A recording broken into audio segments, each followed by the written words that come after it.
stage.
Clusterfuck of mess here. I'm at that point in this build where a lot of people would normally kind of give up, lose hope, let it sit for a while. But I'm just gonna keep pushing through. That's kind of what you gotta do. Everybody goes through this stage. You just kind of gotta keep working and getting stuff done. Make a list.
Smells like barbecue.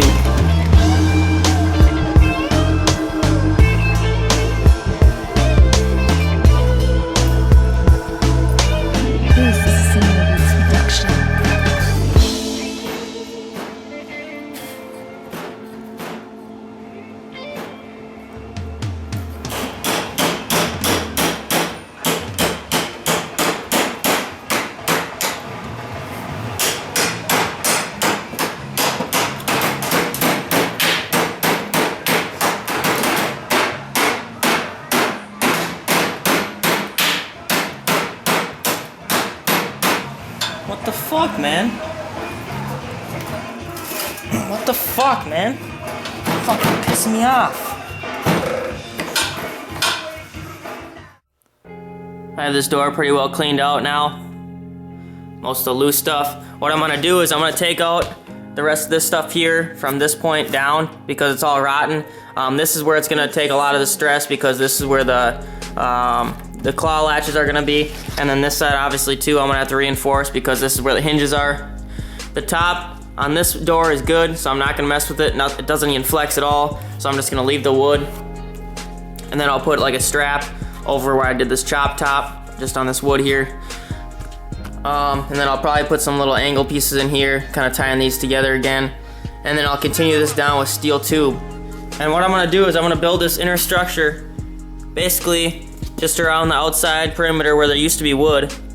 Okay, and then I'll have my, just one this way, like a piece of sheet metal, and then I'll have my door handle and whatever on there. And then I'll probably end up upholstering over it just to make it look cleaner. We'll kind of see how it turns out. And I'll also I'll probably run a piece of probably 16 gauge or maybe 14 gauge across from here over to here, but just because this is a hinge point, in case this wood does get a little soft over time. If I box this all in, it'll make it stronger. So that's what tonight consists of.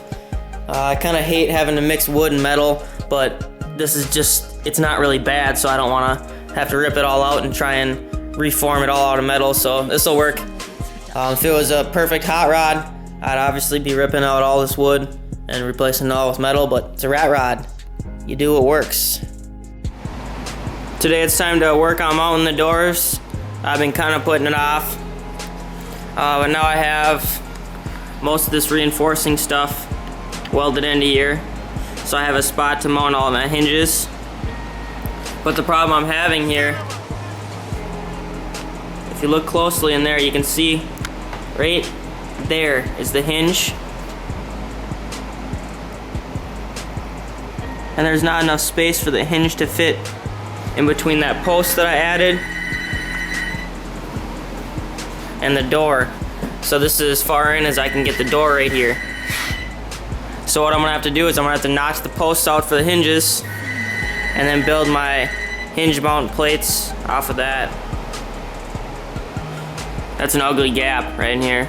So what I'm gonna do is I'm actually gonna take this, and you can see I have this kind of tacked together from where I chopped it. Right here I had tacked it and I blended it already, but I'm gonna have to take this and I have to cut it and basically start over on these doors. So what I'm gonna do is I'm gonna cut off the top, and then I'll get the bottom section to where it needs to be. You can see the body line is off here about 1/8 of an inch. So I'll cut that top off, move it all up, and then tack it along as I work my way up, evening it out, and then I'll re-chop the top part to fit in there properly.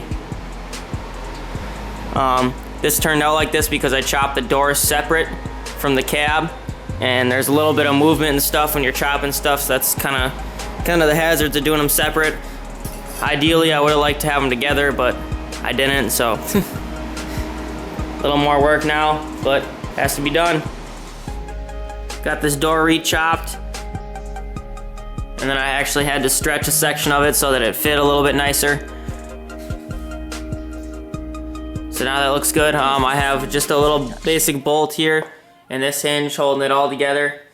The problem I'm having here is you can see that that's there, and then this hinge goes on like this, but this hinge broke off. Alright, so I just took used my sandblaster, sand that off quick, blew it off quick, whatever. And then I'm gonna cut this here and add on some new steel. I think this is cast steel though, so I'm gonna have to preheat it and see how it welds, because I don't want to have to try and reproduce this. Right. Okay, so what I'm doing here now, in order to get the bolt holes kind of the same, you can I'm measuring from here to the center of this hole where it broke, and then I'll keep this measurement, cut it off, and then make the holes in a similar spot. They don't have to be the same, but I want to copy the engineering of Chevy back in the day because they're engineers, I'm not. You can see that I took the other side and I just did a basic trace around it, and I lined it up with the common point here, the straight line here.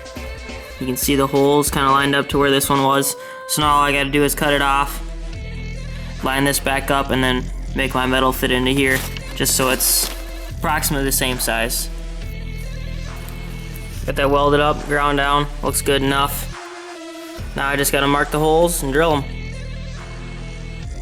Now I got that hinge onto the door hinge, or onto this door part of the hinge. Just used a 5/16 bolt. It's a little bit sloppy, you can see.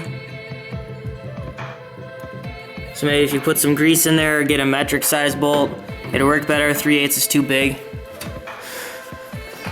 But that'll do. So now I get to take off the door, start modifying the inside for the hinges. Yeehaw!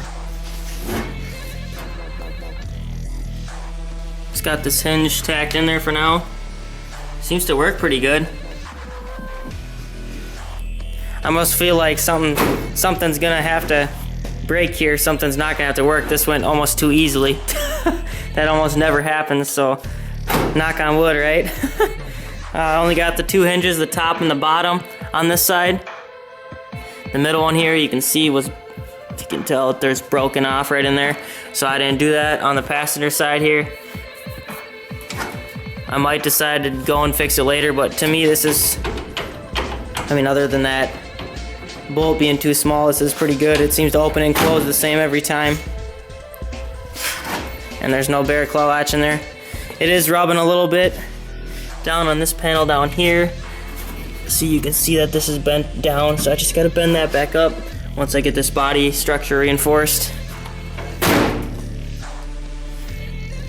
Body lines line up decent. Not terrible, but not perfect either.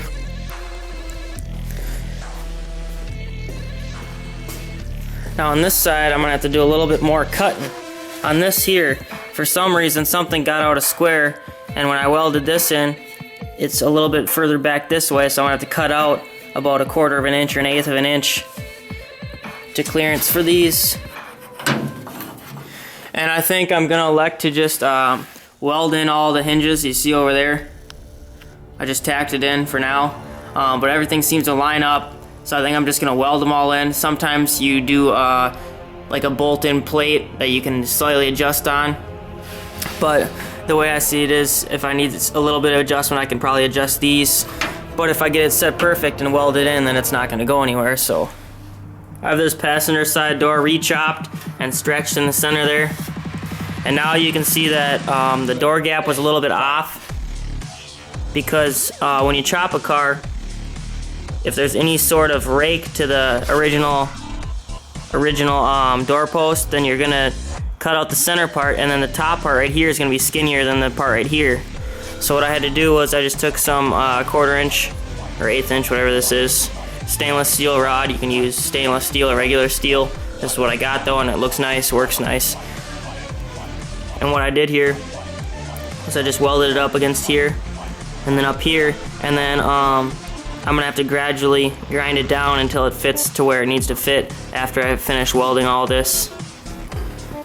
And you can see I use the round stuff because it already has this round curl over, much like this door does, if you can tell right here.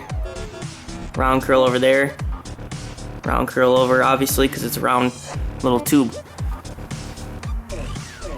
So that's how I do door gaps. Works out good. Already got this side done, you can't even tell.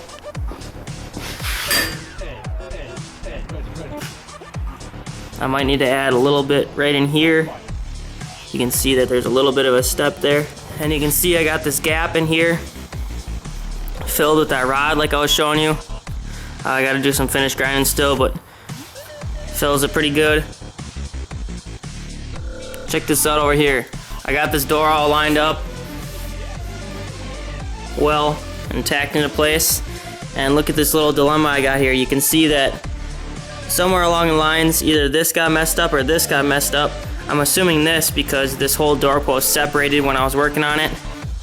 So what I'm gonna have to do, because I can't really pound this, I tried pounding it and I tried pressing it out this way, but it wouldn't really go anywhere. So what I'm gonna have to do is I'm actually gonna have to pie cut this, put a slit in this, and then bend it in and hope that it lines up. If it doesn't quite line up, then I'll have to cut this whole tab off, bolt this into here, swing it until it's close, and then add a little bit of material into here. That's what happens when you're doing custom. If this was a street rod, or if this was a perfect car, ideally I'd probably start and cut this out and redo it, but I'm not gonna do that. It's a rat rod, I'm making it work, and no one will ever know about this, so clean it up nice and do it good and it'll work. Now I have this split right here and I bent it the little bit I needed. You see it was probably only about a 1/16 of an inch, so you'll never notice that. Now I'm just gonna go ahead and weld it back up. Now that I have this bolt in here holding it into place, weld it back up. Looks pretty good. No one would even notice if I didn't put this in the videos. So now that it's still warm, I'm gonna leave it in and tacked in place and leave this bolted up until this cools down completely, so there's no chance of warp.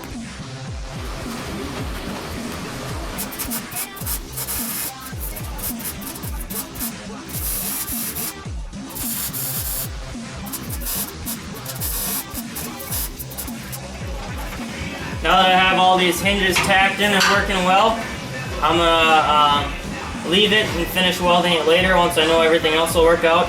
You can see in here that I'm gonna have to trim this hinge off, no big deal. But otherwise this worked pretty well. I got these countersunk into this bracket here, so it gives me clearance on this side for the face of the door to shut. Opens and closes well. No issues.